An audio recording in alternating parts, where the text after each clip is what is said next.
நீங்க உழைத்த சம்பாத்தியத்திலிருந்து உங்கள் குழந்தையின் கல்விக்காக ஒரு ரூபாய் கூட நீங்க செலவிட வேண்டாம்.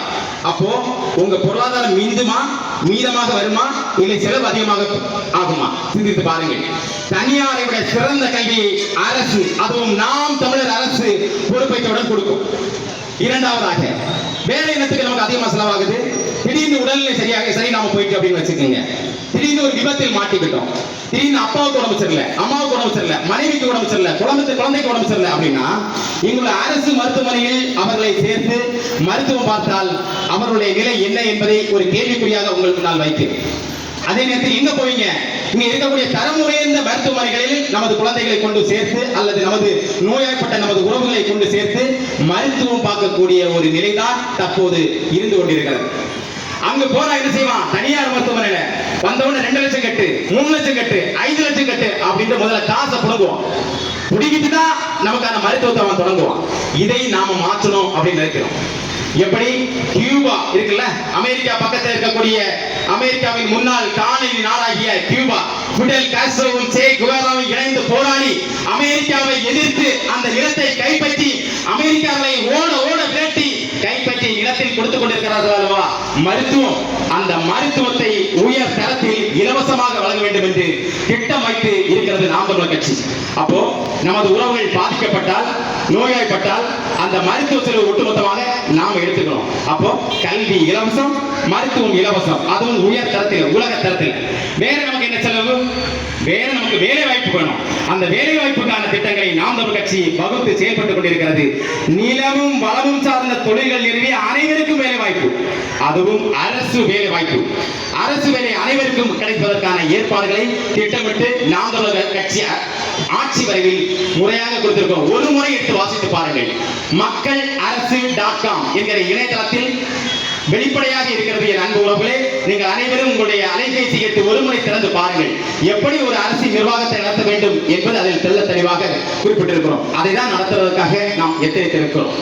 அப்போ கல்வி, மருத்துவம், மூன்றாவதாக குடிநீர், சுத்திகரிக்கப்பட்ட சுகாதாரமான குடிநீர் அனைவருக்கும் இலவசம் என்கிற திட்டம் இருக்கிறது நாம் தமிழர் கட்சி.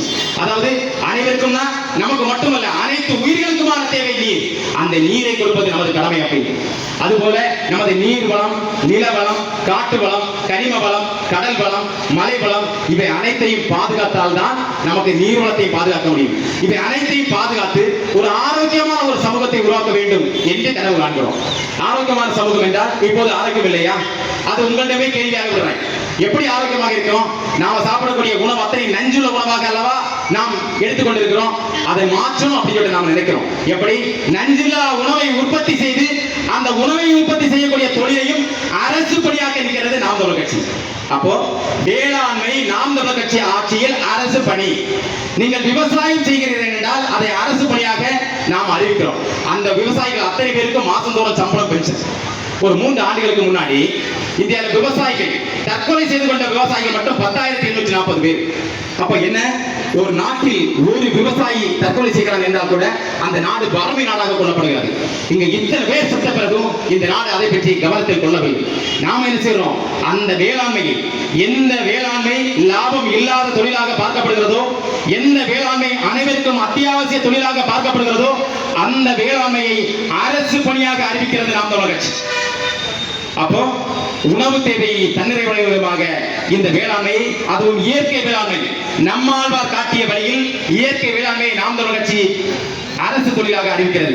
அதுபோல தற்சார்பு பொருளாதாரம், உள்ளூர்களில் விளைவிக்கக்கூடிய பொருட்களை அரசே கொள்முதல் செய்வதன் மூலமாக அந்த மக்களுக்கு ஒரு நல்ல ஊதியத்தை வழங்குவதன் மூலமாக ஒரு வலிமையான ஒரு சமூகத்தை உருவாக்குவதற்காக எத்தனை நாம் தமிழர் கட்சி. அப்போ கல்வி, மருத்துவம், குடிநீர் இலவசம். இந்த தற்சார்பு சார்ந்த தொழில்கள் அத்தனையும் அரசு பணியாக மாற்றப்படும். ஆடு மாடு வளர்த்தல் கூட நம்முடைய அரசு பணியாக மாற்றப்படும். அதே போல நிலமும் வளமும் சார்ந்த தொழில்கள் நிறுவி அனைவருக்கும் வேலை வாய்ப்பு. அந்த வேலை வாய்ப்பின் மூலமாக நல்ல ஒரு வருமானத்தை கொண்ட ஒரு வளமான வாழ்வு, இதை நோக்கி நகர்த்துகிறது நாம் தமிழர் கட்சி. இப்போது இருக்கக்கூடிய இந்த திராவிட கட்சிகள் ஒரு கேள்வி வைக்கிறாங்க. என்ன? நாங்க டாஸ்மாக் வைக்கிறோம், டாஸ்மாக் மூலமாக வரக்கூடிய வருமானத்தை வைத்துதான் அரசை நடத்துகிறோம் என்கிற ஒரு வாதத்தை முன்வைக்கிறார்கள். என் அன்பானவர்களே, இந்த வாதத்தை 2021ஆம் ஆண்டு மதுரை உயர்நீதிமன்ற நீதிபதியான கிருபாகரன் அவர்களும் புகழேந்தி அவர்களும் உடைத்தெறிந்து விட்டார்கள். அவர்கள் என்ன சொன்னார்கள் தெரியுமா? அந்த காலத்துல அரசுக்கு மது விற்பனை மூலமாக வரக்கூடிய வருமானம் 30,000 கோடி ரூபாய். ஆனால் அந்த மது அருந்தியதன் மூலமாக வரக்கூடிய சுகாதார செலவு 60,000 கோடி ரூபாய். இப்போ அதுக்கு உயர்ந்து விட்டது, 50,000 கோடியாக மாறிவிட்டது. அப்போ ஒரு மடங்கு வருமானத்தை விட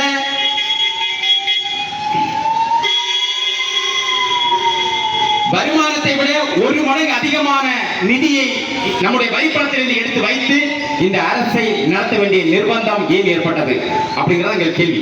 இதுக்குதான் நம்முடைய மக்களை சிந்திக்க வைக்கத்தவர்களாக, நம் மக்களை வேலை செய்ய வைக்கத்தவர்களாக, குடும்பத்தை வைக்கத்தவர்களாக, எதிர்க்க வைக்கத்தவர்களாக, எதிர்த்து கேள்வி வைக்கத்தவர்களாக, போராட வைக்கத்தவர்களாக மாற்றி நிறுத்துவதுதான் இவருடைய நோக்கம். இன்னொன்று பாருங்க, இங்கு மது அருந்தியதன் மூலமாக அதன் பின்பு வாகனங்கள் ஓட்டி நடந்த விபத்தின் மூலமாக இறந்தவர்களுடைய எண்ணிக்கை எவ்வளவு தெரியுமா? ஒரு ஆண்டில் மட்டும் 2,98,000 பேர். அதில் 1,56,000 பேர் மது அருந்தாமல் சென்றவர்கள். நம்மை போல மது அருந்தாமல் சென்றவர்கள், மது அருந்தியவர்கள் மோதி இறந்தவருடைய எண்ணிக்கை. அப்போ எவ்வளவு இந்த சமூகத்தில் பாதிப்பை ஏற்படுத்துகிறது இந்த மது. குடும்ப வன்முறைகள், சமூகத்தில் நடக்கக்கூடிய வன்முறைகள், திருட்டுக்கள், பாலியல் குற்றங்கள், இது அத்தனைக்கு பின்புலமாக இருந்து கொண்டிருப்பது இந்த அரசு விற்கக்கூடிய இந்த மது. அதே போல இந்த அரசு கட்டமைத்து விட்டிருக்கக்கூடிய போதை பழக்க வழக்கங்கள், பள்ளி கல்லூரிகளில் படிக்கக்கூடிய குழந்தைகளுக்கு கூட எளிதில் கிடைக்கும் விதமாக இந்த போதைப் பொருட்கள் காணப்படுகிறது. அந்த போதைப் பொருட்கள் அத்தனையும் ஒழிக்க வேண்டும் என்ற களத்தில் நின்று கொண்டிருப்பது நாம் தமிழர் கட்சி. வேறு உதாரணத்திற்கு வேற எங்கே போண்டா, இதே இளைஞர்கள் இருக்கிற ஒரு டாஸ்மாக், அந்த டாஸ்மாகை மூடுவதற்காக முறையாக அரசுக்கு கோரிக்கைகள் வைத்தும் அதன் பிறகு அந்த மது பாரை மூட வேண்டும் என்று உத்தரவு வந்த பிறகு மூடாமல் அதை திறந்து வைத்து வியாபாரம் செய்து கொண்டிருந்த இந்த நிர்வாகத்தை எதிர்த்து முற்றுகை போராட்டம் நடத்தி வழக்குகள் வாங்கி சிறை சென்று இருப்பவர் தான் நம்முடைய அக்கா ஆன்சி சோபாராணி அவர்கள் உட்பட இந்த நிர்வாகிகள். அதை நிகழ்த்தி காட்டியது. அவர்கள் எவ்வளவோ பேரிகேட் எல்லாம் போட்டிருந்தார்கள், தடுப்பு வேலிகள் போட்டிருந்தார்கள். நாங்கள் முற்றுகையிட்டே தீர்வோம் என்று ஆட்கொண்டு வந்தோம். அந்த முற்றுகையை இந்த அரசின் எல்லைகள் அத்தனை மீறி அந்த டாஸ்மாகை முற்றுகையிட்டு அதை மூட வைத்தது நாம் தமிழர் கட்சி மட்டும்தான். ஒரு டாஸ்மாகை மூட வைத்த நம்மால ஒரு அதிகாரம் மட்டும் கையில வந்துட்டோம் அப்படின்னா ஒட்டுமொத்த டாஸ்மாகை மதுவில்லா நிலமாக இந்த நிலத்தை மாற்ற முடியுமா, முடியாதா? அதுக்கு ஒரு உதாரணமா தான் எடுத்து வச்சோம். அதுபோல கல்வியை, தரம் வாய்ந்த அரசு பள்ளியை உலகத்தரத்தில் உயர்த்துவோம் அப்படின்னு நாம பேசிட்டு இருக்கோம். பேசுவதற்கு முன்னாடி செயல்படுத்தி காட்டி உட்கார்ந்திருக்காங்க நம்ம அக்கா ஆன்சி சோபாராணி அவர்கள். கப்பேறு பேராட்சி 1வது வார்டு கவுன்சிலர் அந்த பகுதியில் இருக்கக்கூடிய பள்ளிக்கூடத்தை தத்தெடுத்து அந்த பள்ளிக்கூடத்தை ஏறத்தாழ 25 லட்சம் ரூபாய் செலவு செய்து அந்த பள்ளிக்கூடத்தை மிகச்சிறந்த பள்ளிக்கூடமாக ISO தர சான்றிதழ் பெற்ற பள்ளிக்கூடமாக மாற்றி அந்த பள்ளிக்கூடத்தில் 20 போல குழந்தைகள் படித்திருந்த பள்ளிக்கூடத்தை 100க்கு மேல் குழந்தைகள் படிக்கக்கூடிய ஒரு பள்ளிக்கூடமாக மாற்றி தனியார் பள்ளிக்கூடத்தை விட சிறந்த பள்ளிக்கூடமாக மாற்றி நிறுத்திவிட்டு காத்து வந்து உட்கார்ந்து கொண்டிருக்கிறார்கள் நமது அக்கா. இதை விட சிறந்த வேட்பாளர்கள் உங்களுக்கு கிடைக்குமா? இந்த நிலத்தில் இதுவரை ஆண்டு குளித்த அந்த எம்எல்ஏக்களின் வரலாறுகளை எடுத்து பாருங்கள். அவர்கள் பெஞ்சி தேய்ச்சது தவிர வேற என்ன செய்திருக்காங்க சொல்லுங்க? இந்த நிலம் சூறையாடப்பட்டுக் கொண்டிருக்கிறது. எப்படி? வெறும் அங்க சித்திரங்கோடு பகுதியில் இருக்கக்கூடிய மலைகள் மட்டுமல்ல சூறையாடப்பட்டது, கப்பியரை பேராட்சியில் இருக்கக்கூடிய மலைகள் சூறையாடப்பட்டது, காரிங்கல் மலை சூறையாடப்பட்டது. இதே ஐயா மனோ தங்கராஜ் அவர்களுடைய வீட்டுக்கு பக்கத்தில் இருக்கக்கூடிய மலை சூறையாடப்பட்டது. 1வது வார்டு கவுன்சிலர், அதாவது கப்பியரை பேராட்சி 1வது வார்டு கவுன்சிலர் அக்கா ஆன்சி சோபாராணி வெறும் ஒரு கவுன்சிலர் தான். எப்படி? உங்க பார்வையில் ஒரு கவுன்சிலர். அவர்கள் அந்த மலை உடைப்பை தடுத்து நிறுத்தினார்கள். அங்கு இருக்கக்கூடிய அந்த உள்ளாட்சி நிர்வாகத்தில், பேரூராட்சி நிர்வாகத்தை அத்தனை பேரையும் ஒருங்கிணைத்து உள்ளிருப்பு போராட்டம் நடத்தி வலிமையான போராட்டமாக நடத்தி மூடி காட்டிட்டு உட்கார்ந்திருக்காங்க. இங்க இருக்கக்கூடிய எம்எல்ஏக்கள் இருக்காங்கல்ல, இந்த 4 பேர் கட்சிகளை சார்ந்த எம்எல்ஏக்கள், திமுகவிலும் எம்எல்ஏ இருக்காரு, அவர் எம்எல்ஏ மட்டும் இல்ல அமைச்சர், அதிமுகவிலும் எம்எல்ஏ இருக்காரு, பாரதிய ஜனதாவிலும் இருக்காரு ஐயா அமர்காந்தி, காங்கிரசிலும் 3 எம்எல்ஏக்கள், ஒரு சட்டமன்ற ஒரு நாடாளுமன்ற உறுப்பினர். இத்தனை பேர் இருந்த பிறகும் இந்த நிலத்தில் உள்ள வழக்கொள்ளை உங்களால் தடுத்து நிறுத்த முடியவில்லை. ஏன்? ஏன் மீண்டும் மீண்டும் இவர்களுக்கா உங்களுடைய அதிகாரத்தை வழங்க போகிறீர்கள்? இந்த திருடர்களுக்கா வழங்க போகிறீர்கள்? நான் ஒண்ணு கேட்கட்டுமா? இந்த நிலத்தில் இருக்கக்கூடிய இயற்கை வழங்கான அந்த மலைகளை வெட்டி சூறையாடி கொண்டு போயிருக்காங்கல்ல, நாள் ஒன்றிற்கு 3000 முதல் 6000 அதிகரக வாகனங்கள் இங்கிருந்து கேரளாவுக்கு கடத்தி கொண்டு போயிருக்காங்கல்ல, இப்படி கடத்தி செல்வதற்கா நம்முடைய முன்னோர்கள் பட்டம் தான்முறையில் கொடுங்கோல் ஆட்சியின் கீழ் இருந்த இந்த நிலப்பரப்பை போராடி ரத்தம் சிந்தி துப்பாக்கி குண்டுகளுக்கு நெஞ்சை கொடுத்து வாங்கி கொடுத்தார்கள், சுதந்திரம் வாங்கி கொடுத்தார்கள். கேரளாவின் இனவரி ஆதிக்கத்தில் இருந்த குமரி நிலப்பரப்பை மீட்டு கொடுத்தார்கள். அந்த மீட்டு கொடுத்த நிலத்தை பாதுகாக்க கூட துப்பற்ற நிலையில தான் நாம இருந்து கொண்டிருக்கிறோம். ஒரே ஒரு அமைப்பு தான் போராடுறது, நாம் தமிழர் மட்டும்தான் போராடுறாங்க. வேற எவனுங்க போராடுறது? வேற போராட ஒருத்தரை காட்டுங்க. இந்த இயற்கை வளங்களை வெட்டி சூறையாடுவதற்கு எதாக போராடி ஒருத்தரை காட்டுங்க. என்ன பண்றான்? மலையாளி இங்குள்ள மலைகளை வெட்டி ஏற்றுக்கொள்றான், கடத்துறதுக்கு இவன் அனுமதிக்கிறான், இந்த திராவிட அனுமதிக்கிறான். எப்ப? கடந்த 4 ஆண்டுகள்ல மட்டும் 5 மலைகளை வானுயர உயர்ந்திருந்த மலைகளை வெட்டி பள்ளத்தாக்காக மாற்றிருக்கான்.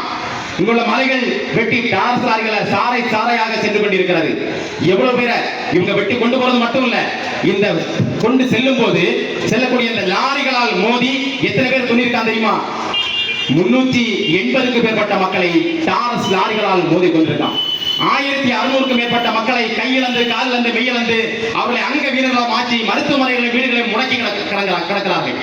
இந்த மாதிரிப்பட்ட சித்திரவதைகளை செய்தவர்களும் இந்த மக்கள் வேடிக்கை பார்த்துக் கொண்டிருக்கிறார்கள். அன்பானவர்களே, எல்லாரும் வேடிக்கை பார்க்கிறாங்க அப்படின்னு நினைத்துக் கொள்கிறார்கள் அதிகார வர்க்கமே. இந்த மக்கள் இந்த முறை உங்களுக்கு சரியான பாடம் புகட்டுவார்கள். இந்த கனிமவள கொள்ளையிலிருந்து நமது நிலத்தை மீட்பதற்காக இருக்கக்கூடிய ஒரே ஒரு சக்தி, அது நாம் தமிழர் மட்டும்தான். இந்த மண்ணையும் இந்த மக்களையும் ஆழமாக நேசிக்கக்கூடிய இந்த பிள்ளைகளுக்கு ஒரு முறை அதிகாரத்தை கொடுத்து பாருங்கள். இங்க இந்த ஒரு லோடு கேரளாவுக்கு போகாது, ஒரு லோடு கேரளாவுக்கு போகாது. இங்க எம்பி இருக்கார்ல ஐயா விஜயவசந்த் அவர்கள் நன்றாக தூங்குவார், அவருக்கு நன்றாக தூங்க தெரியும். அவரிடத்தில் 1/2 மணி நேரம் நேருக்கு நேர் உட்கார்ந்து விளக்குறேன். இந்த பகுதியில் இந்த மலைகள் இவ்வாறு வெட்டி செல்லப்படுகிறது, இந்த குவாரிகள் இவ்வாறு இயங்குகிறது, இவையெல்லாம் முறைகேடாக இயங்குகிறது, இதை தடுத்து நிறுத்துவதற்கு உனக்கு ஏதாவது நீங்கள் செய்யக்கூடாதா என்று நேரடியாக கேட்டும் போது அடுத்தது அந்த தரவுகளை தம்பி எனக்கு வாட்ஸ்அப் பண்ண அப்படின்னு நான் வாட்ஸ்அப் பண்ணியாச்சு. அதை இதுவரை திறந்து கூட பார்க்கல. இது ஒரு எம்பியோட இடம். அப்ப இவர்கள் எல்லாரும் சேர்ந்து ஒரு மலைத்திருடர்கள் அத்தனையும் சேர்ந்து இந்த குமரி நிலத்தை சூறையாடி கொண்டிருக்கிறார்கள். இதிலிருந்து மீட்க வேண்டுமா, இல்லை மீண்டும் நமது மலைகள் சூறையாடப்பட வேண்டுமா? ஒன்று சொல்லட்டுமா? இதற்கு முன்பா இருந்த அதிகாரம் இருக்கும் போதும் கனிமவள கொள்ளை நடந்தது. ஆனால் ஒரு 50-100 லாரிகள் சென்று கொண்டிருந்தது. தற்போது 3000-6000 லாரி வரைக்கும் நாள் ஒன்றுக்கு சென்று கொண்டிருக்கிறது. இரவு 10 மணி ஆகிவிட்டால் காலை 6 மணி வரைக்கும் இந்த பிரதான சாலைகளில் யாரும் செல்ல முடியாது, யாரும் வாகனம் ஓட்ட முடியாது. தொடர்ச்சியாக சாலை சாலையாக கனிமவள லாரிகள். இடையில நீங்க போறீங்கன்னா மறுநாள் பத்திரிகை செய்திலாம் வருவீங்க, பாடையில போக வேண்டியதான். அப்படி ஒரு சூழல் இங்கு நிலவிக் கொண்டிருக்கிறது. இவர்களால் உருவாக்க முடியாது. இவர்கள் எவராலாவது ஒரு மலையை உருவாக்க முடியுமா? ஏன் மலைகள் முக்கியம்? மலைகள் இருந்தால்தான் மழை பெய்யும். எங்கேயாவது பள்ளத்திலிருந்து ஆறுகள் உருவாக்கி மேல் நோக்கி வருமா, இல்ல மலைகளிலிருந்து ஆறுகள் உருவாக்கி கீழ் நோக்கி வருமா? இந்த மலைகள் இருப்பதால் தான், இந்த ஆறுகள் இருப்பதால் தான் நமக்கு தண்ணீர் நல்லபடியாக வந்து கொண்டிருக்கிறது. மலைகள் தான் நகர்ந்து வரக்கூடிய மழை மேகங்களை தடுக்கும், அதை சுற்றி இருக்கக்கூடிய காடுகள் மழை மேகங்களை ஈர்க்கும். இவை நடந்தால் தான் மழை பொழியும், மழை பொழிந்தால் தான் நமக்கு தண்ணீர் இல்லைன்னா நீரின்றி அமையாத உலகம் எதுவுமே கிடையாது. இந்த நிலத்தை பாதுகாப்பதற்காக ஒரே ஒரு இறுதி வாய்ப்பு நமக்கு இருக்கிறது, நாம் தமிழர் கட்சி. இந்த மதுவிலிருந்து நமது நிலத்தை மீட்க வேண்டும், கனிமவள கொள்ளையிலிருந்து நமது நிலத்தை மீட்க வேண்டும். நமது அரசு மருத்துவமனைகளை தரம் உயர்த்தி தனியாரை விட சிறந்த ஒரு கல்வி கொடுக்கக்கூடிய ஒரு நிறுவனமாக இதை மாற்ற வேண்டும் என்றால் அதற்கு இறுதி வாய்ப்பு நமக்கு நாம் தமிழர் கட்சி மட்டும்தான். இதை தவறவிட்டோம் என்றால் பாருங்க, இந்த கனிமவள கொள்ளையில மட்டும் இதுக்கு முன்னாடி 5 ஆண்டுகள் அதிகபட்சம் அனுமதி கொடுத்திருந்தாங்க. இப்போது 10 ஆண்டுகளுக்கு மேலாக 15 ஆண்டுகள் வரைக்கும் அனுமதி வழங்குறாங்க. இது எங்க போய் சொல்வது? அதாவது இவர்கள் போய்விட்டால் கூட இந்த அனுமதி இருக்குமா? ஆனா நாம் தமிழர் கட்சி அரசு அதிகாரத்தில் வந்தா ஒரு நாள் கூட இந்த அனுமதி இருக்காது, ஒரு நாள் கூட இருக்காது. இங்க ஒரு லோடு கூட கேரளாவுக்கு கனிமங்கள் கடத்தப்படாது. ஆனால் நிறைய மக்கள் கேட்கிறாங்க, கனிமங்கள் வெட்டியெடுக்கவில்லை என்றால், கனிமங்களை வெட்டியெடுக்க நீங்க அனுமதிக்கவில்லை என்றால் நாங்கள் எப்படி வீடு கட்டுவது, நாங்கள் எப்படி பாலம் கட்டுவது, நாங்கள் எப்படி சாலை போடுவது என்கிற கேள்வி எழுப்புகிறார்கள். இதற்கு நமது முன்னோர்கள் அழகாக ஒரு வரைமுறை தந்திருக்கிறார்கள். அதாவது குளிப்பாறைகள், தரைமட்டத்திற்கு கீழே இருக்கக்கூடிய பாறைகளை குளிப்பாறைகள் என்பார்கள். அந்த குளிப்பாறைகள் மட்டும் ஒரு குறிப்பிட்ட அளவு எடுத்து உள்ளூர் மக்கள் கட்டுமான தேவைகளுக்கு குறைந்த விலைக்கு அரசே வழங்க வேண்டும் என்கிற கோரிக்கை தான் நாம் தமிழர் கட்சி இருக்கிறது. அப்படி நாம வழங்கினோம் அப்படின்னா இன்னும் நூற்றுக்கணக்கான ஆண்டுகளுக்கு நமது இயற்கை வளங்கான மலைகள் இல்ல பாறைகளை பயன்படுத்த முடியும். ஆனால் இவர்கள் என்ன செய்யறாங்க தெரியுமா? இதற்கு முன்பு ஆறுகள் அத்தனையும் சுரண்டி, ஆறுகள் இந்த அந்த தண்ணீர் வடிகட்டியாக இருக்கக்கூடிய மணல் அத்தனையும் சுரண்டி சாலை சாலையாக கேரளாவுக்கு கடத்துறாங்க. இப்போது நமது தமிழ்நாட்டு ஆறுகள்ல 32 ஆறுகளை, தமிழ்நாட்டில் இருக்கக்கூடிய 32 ஆறுகளை சோழி முடிச்சுட்டாங்க. இப்ப ஆறுகள்ல போதுமான மணல் இல்லை. இப்ப என்ன பண்றாங்க? பதிலுக்கு மலைகளை வெட்டி எம் சாண்டாக பி சாண்டாக மாத்தி வச்சிருக்கான். இந்த மலைகள் தீர்ந்துட்டான அப்புறம் என்ன பண்ணுவான்? மலைகள் தீர்ந்துட்டான நம்ம நிலம் மழை இருக்காது, பாலை நிலமாக மாறிடும். அதுக்கப்புறம் என்ன பண்ண போறோம்? நமக்கு அடுத்தது வரக்கூடிய சந்ததிகள் வீடு கட்டுறதுக்கு, சாலை போடுவதற்கு, பாலம் போடுவதற்கு என்ன செய்வார்கள்? கற்களுக்கு, ஜல்லிகளுக்கு என்ன செய்வார்கள்? சொல்லுங்க. நம்மகிட்ட இருக்கக்கூடிய வளங்களையும் பறி கொடுத்து விட்டோம் என்றால், பாரா முகமாக இதை கடத்த அனுமதித்து விட்டோம் என்றால், அடுத்த தலைமுறை எப்படி வாழும், வளரும்? நமக்கு அடுத்த தலைமுறை வாழ்வதற்கான ஒரு சிறந்த நிலம் நமக்கு வேண்டும். நம்முடைய முன்னோர்கள் எப்படி இந்த நிலத்தை பாதுகாத்து நம்மளை நடத்தினார்களோ அதே போல இந்த நிலத்தை பாதுகாத்து அடுத்த தலைமுறையை அடுத்த தலைமுறையிடம் கையளிக்க வேண்டிய கடமையும் பொறுப்பும் நம் ஒவ்வொருவருக்கும் இருக்கிறது. அந்த பொறுப்புணர்வை உணர்ந்து நாம் செயலாற்ற வேண்டும். நமக்கு பெருசா நம்ம விட்டு போக தேவையில்லை. நல்ல இயற்கை வளங்கள், நல்ல நீர்நிலைகள், சுத்தமான குடிநீர், சுத்தமான காற்று, இந்த இயற்கையின் அருஞ்சோலையான இந்த மலைகள், இந்த காடுகள், இவற்றையாவது குறைந்தபட்சம் நம்ம அடுத்த தலைமுறைக்கு விட்டுட்டு போவோம். இல்லை என்றால் நமது மக்கள் பாலை நிலத்தில் வாழ நேரிடும். ஒரு சவுதி அரேபியா, ராஜஸ்தான் போன்ற நிலத்தில் எப்படி பாருங்கள், இந்த பாலை நிலம் எப்படி இருக்கு அப்படின்ட்டு, எவ்வளவு வெப்பமாக இருக்கிறது, குடிநீர் இல்லாத ஒரு பாலை நிலமாக இருக்கிறது என்பதை நன்கு பாருங்கள். அது போன்ற ஒரு நிலமாக இந்த நிலத்தை மாற்றுவதற்காக இந்த நிலத்தை சூறையாடி கொண்டிருக்கிறார்கள் இந்த திராவிட தேசிய கட்சிகள். இவை அனைத்தையும் துடைத்தெறிந்து இருக்கக்கூடிய இறுதி வாய்ப்பான நாம் தொடரை பற்றி கொண்டால் மட்டும்தான் நம் அடுத்த தலைமுறை வாழ முடியும். இதை உங்கள் அனைவருக்கும் உணர்த்துகிறோம். எங்கள் அக்கா ஆன்சி சோபா ராணி அவர்கள் சிறந்த கல்வியாளர், படித்த அறிவார்ந்த பட்டதாரி. இந்த போராட்டங்கள் அத்தனையிலும் தன்னை முன்னிறுத்தி வழக்குகள் பல வாங்கி தன்னை நிரூபித்து இந்த களத்தில் இருக்கிறார்கள். இதை விட சிறந்த வேட்பாளர் இந்த நேரத்துக்கு கிடைக்கப் போவதே இல்லை. பயன்படுத்துவதும் பயன்படுத்தாமல் வீழ்வதும் உங்கள் விருப்பம். உங்கள் அனைவருக்கும் எமது அன்பும் நன்றி புரட்சி வாழ்த்துக்களும். நன்றி. நாம் தமிழர்.